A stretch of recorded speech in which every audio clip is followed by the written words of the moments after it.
Donc nous trois, on a opté pour l'alternance, ce qui n'est pas forcément une voie qu'on imagine en entrant en classe préparatoire.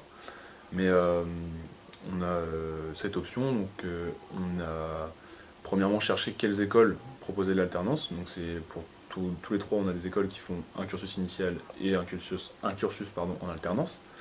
Et donc du coup, une alternance en tant qu'ingénieur, c'est un peu différent de ce qu'il peut y avoir en BTS ou en IUT, puisqu'on a 3 ans d'alternance, qui sont souvent des périodes d'alternance longues. Pour ma part, je sais que c'est des alternances qui vont être des périodes de 2 mois par exemple. Et surtout, la première année d'alternance vise à nous faire monter en compétences dans l'entreprise. Donc c'est une période où on a un peu moins attendu, tandis que dans un BTS, on nous demande par exemple souvent d'être prêt et d'intégrer une équipe directement.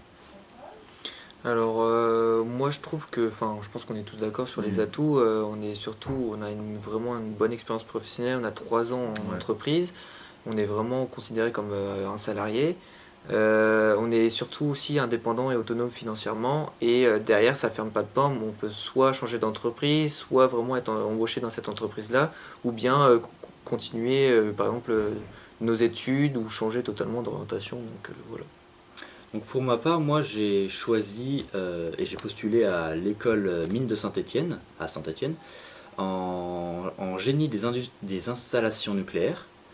Donc c'est vraiment opté dans tout ce qui est du domaine du nucléaire. Et j'ai comme alternance l'entreprise Framatome, dans laquelle je vais effectuer des, des tâches du bureau d'études en lien avec la création de systèmes hydrauliques pour les nouvelles centrales nucléaires qui n'existent pas encore, les EPR et EPR2.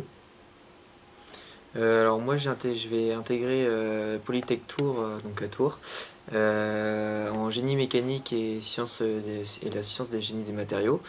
Et du coup l'entreprise dans laquelle je vais signer mon contrat c'est chez EDF et je serai dans le service fiabilité des installations nucléaires au niveau robinetterie, chaudronnerie et au niveau des tuyaux au niveau aluminium et tout ça. Donc voilà. Et donc moi, mon école, c'est l'IMT Atlantique, anciennement Télécom Bretagne, donc à Brest.